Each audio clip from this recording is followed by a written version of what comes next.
Hey y'all, it's been a minute since I have posted a video, and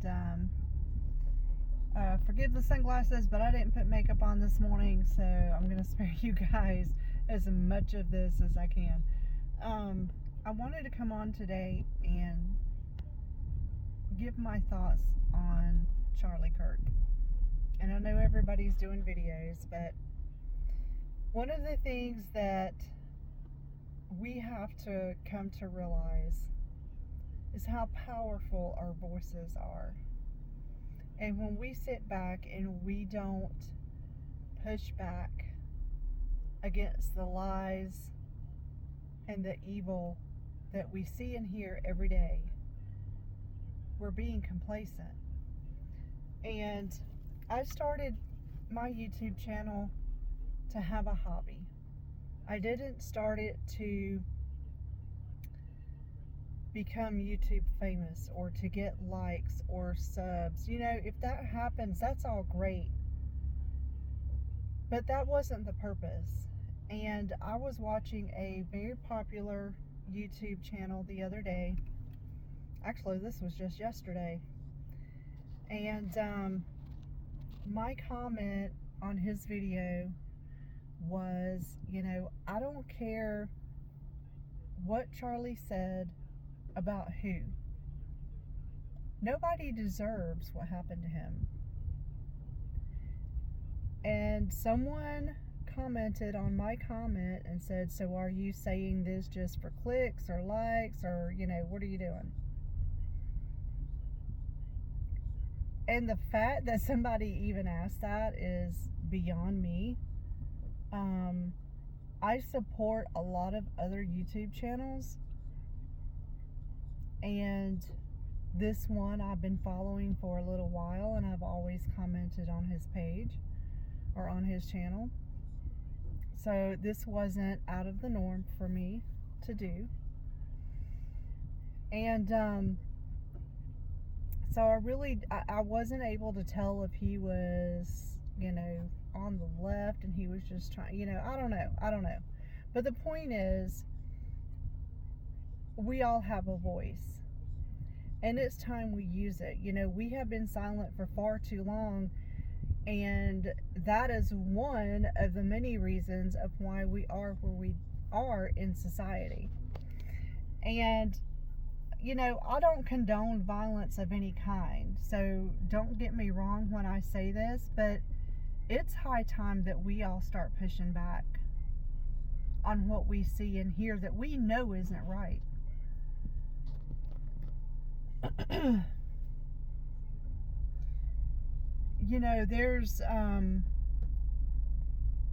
There's a lot of blame to go around, but I'm going to start at the top with those men and women in Congress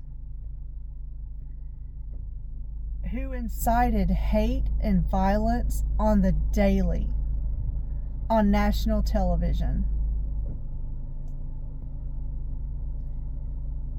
That is where we've got to start. These people need to be expelled immediately.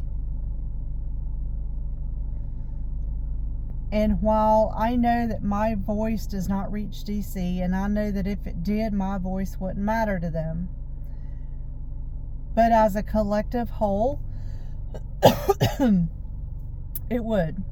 I believe it would. But we have got to start taking action when we see something that is wrong. I saw the video of the Ukrainian girl on the train and was horrified at how long it took even one person to get up to help her. There were people sitting behind her, beside her, and this one lady that was sitting to her right, it was to our left if you're watching the video, she didn't even look the girls away. She got up and she walked off. She never looked at her, never checked on her to see if she was okay. And, I know a lot of that is happening because of what happened to, I can't think of his name, but he was the guy that subdued someone on a subway, I believe it was, and the guy ended up dying, and they tried to prosecute him for murder. That is one of the reasons why nobody wants to get involved today.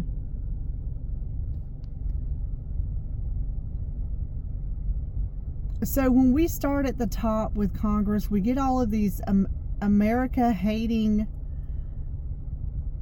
people out who incite hate and violence. That's not what this country is about, number one. And if that is what you're doing, you have no business warming a seat in Congress.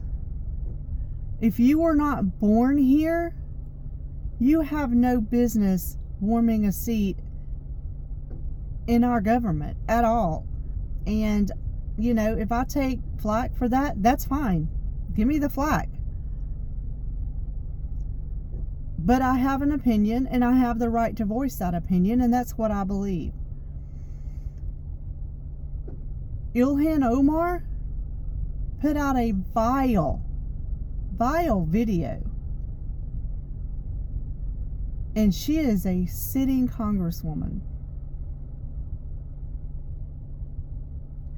Words have consequences, and when you spew hate and encourage violence on a daily basis, how can you not understand that somebody out there who is unstable is going to take what you say literally?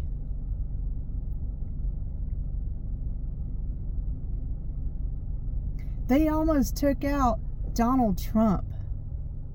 And they just took out a young, loud voice that we needed in this country.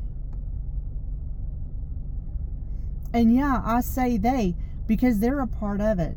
Maxine Waters has blood on her hands. Maxine Waters needs to be held accountable and charged as an accessory to Charlie Kirk's murder. So does Ilhan Omar. And others. You know, those are just the ones that I can think of off the top of my head as I'm recording this.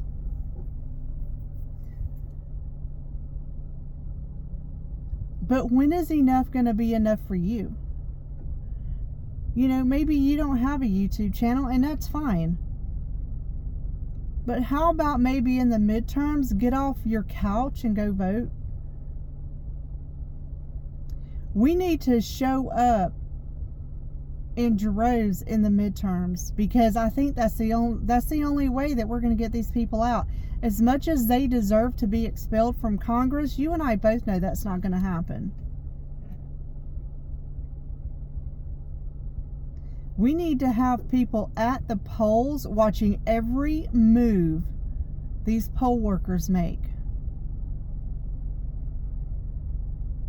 There needs to be accountability and oversight counting those votes, because I'm sorry, but there is no way in hell that Nancy Pelosi has won every single midterm election for the last, 40 or 50 years? I don't think that there are enough Somalians or other foreigners over in, where is she from? She's in Minnesota, I believe. I don't think there's enough of them to vote her in every single midterm. So what's going on? I find it very hard to believe that Americans would continue to vote someone into a seat in Congress who hates America as much as that woman does. Rashida Tlaib is another one that has got to go.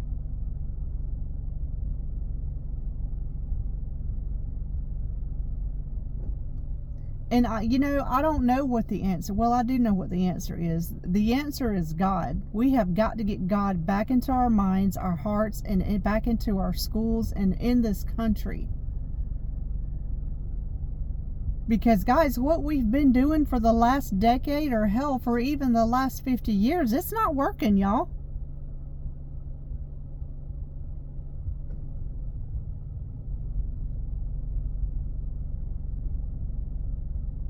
Do I blame the assassin's parents? No, I absolutely do not. This guy is a grown-ass adult who made his own decisions. Do I think he was indoctrinated? Absolutely.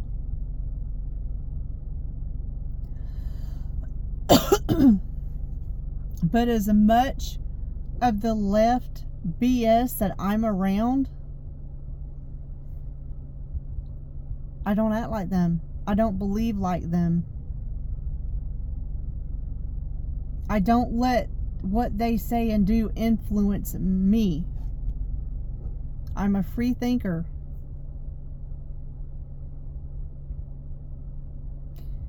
You know, you don't have to grow up in a religious home to know right from wrong.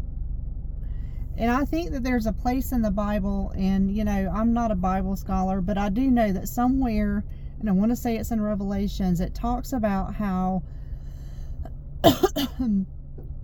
when it's getting close to the return of Christ, that there will be a searing of the minds, meaning the devil will take over.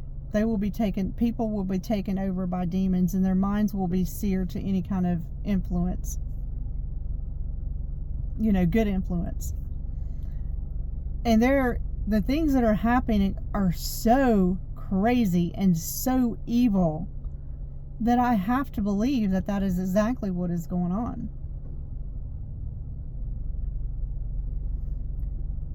You have to protect what you listen. You have to protect your ears. You have to protect what you listen to, what you see. You know, you have to guard your heart, because those are the gates to your heart, your eyes and ears. Then after Congress, I think we need to start with the judges and the prosecutors that are letting these criminals out. I know the guy that attacked the Ukrainian girl had 14 violent charges on him. He'd been let out every time. Now, do I feel bad that he has schizophrenia? Of course I do. But that doesn't mean that we have to let him loose on society. I feel bad that he has schizophrenia, but we have to protect the American citizens around him. And just letting him go after violent attack after violent attack after violent attack, that's not compassion. Compassion is putting him somewhere where he is getting help for what his mental status is. That's compassion. Having compassion for a criminal who, well, he didn't have a daddy growing up, or he grew up poor.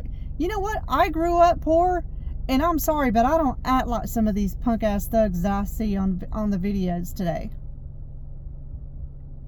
There is no excuse for being a rotten human being. There is none.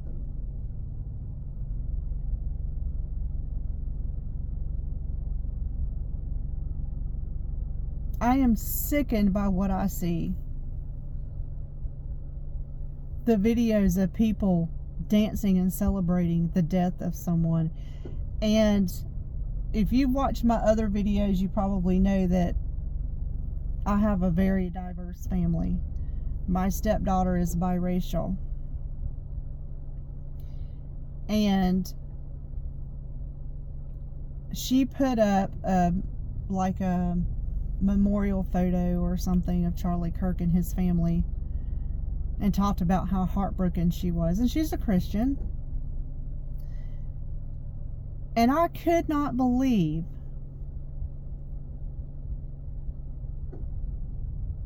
that someone would go onto her page and tell her that she needed to check herself, because Charlie Kirk was a white supremacist. So tell me this, what makes a white supremacist? Is it because he was white?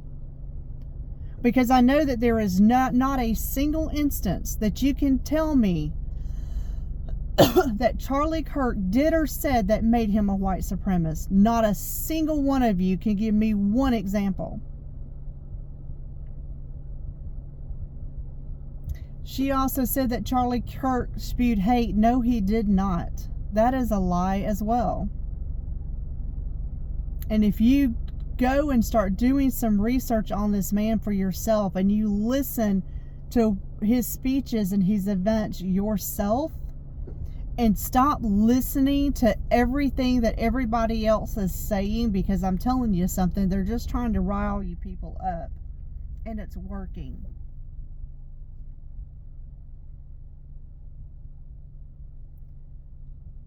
Charlie Kirk always gave the opposing person the microphone first. He never came back out of anger. He was respectful. And he would even come to not really a compromise, but 9 times out of 10, the other person walked away and they were maybe not friends, but they weren't yelling and screaming at each other. You know what I mean? They respected each other's views. That's what I'm trying to say. As Christians, we can still love each other regardless of our views. But what we also can do is correct other people in love. And I'm not talking about, that's not trying to force our views on you. That's just telling you, hey, you probably need to rethink this. And you're either going to do it or you don't. But if you don't, that's between you and your Creator. But it's our jobs as Christians to make sure that you at least hear the truth once. And what you do with that truth after that is up to you.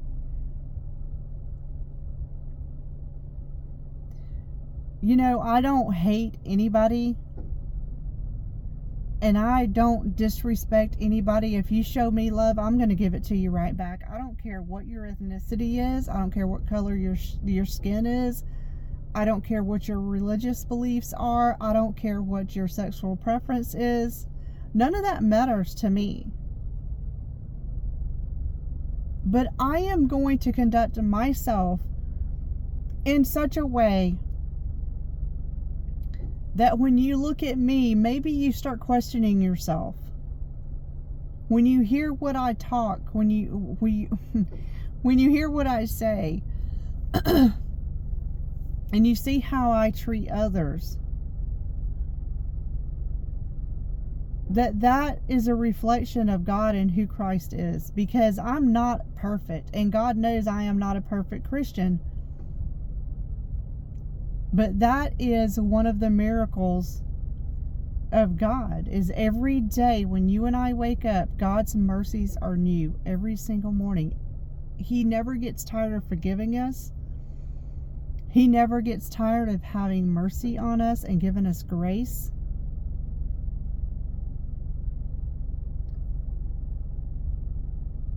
We screw up on the daily. Every Christian does. There is not one Christian out here who you can compare to Jesus Christ, and there never will be. If there were, then what's the purpose of the cross? If you can do good and be perfect and get to heaven with deeds, then why did Jesus die on the cross?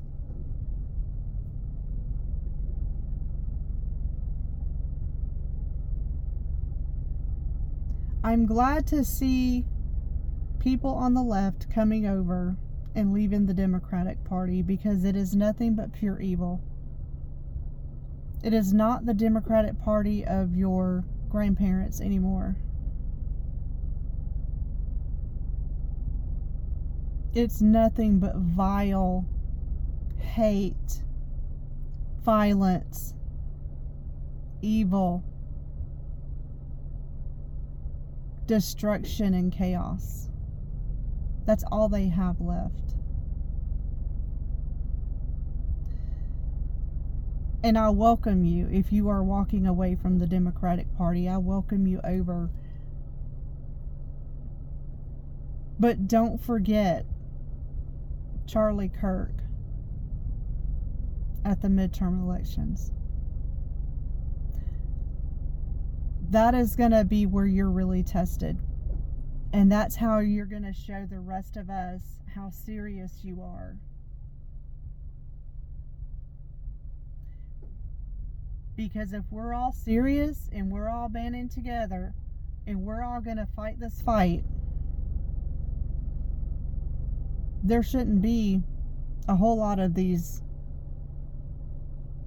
crazy MFers that are up in Congress in there after the midterms. They should be gone. So I'm going to get off of here. You know, don't leave me nasty comments because I'm just going to delete and block. It is my First Amendment right. And yes, my prayers and my thoughts do go out to Erica and those children and Charlie's parents and his close friends. And I hate what happened to him. What happened to him should not happen to anybody. I don't care who you are or what comes out of your mouth. Nobody deserves what happened to him. So that's my stance on it, guys. And, you know, I hope that we can continue to somehow unite and somehow get some sort of resemblance of common sense and peace back into this country. That's all I got, y'all. I'll see you on the next one. Bye.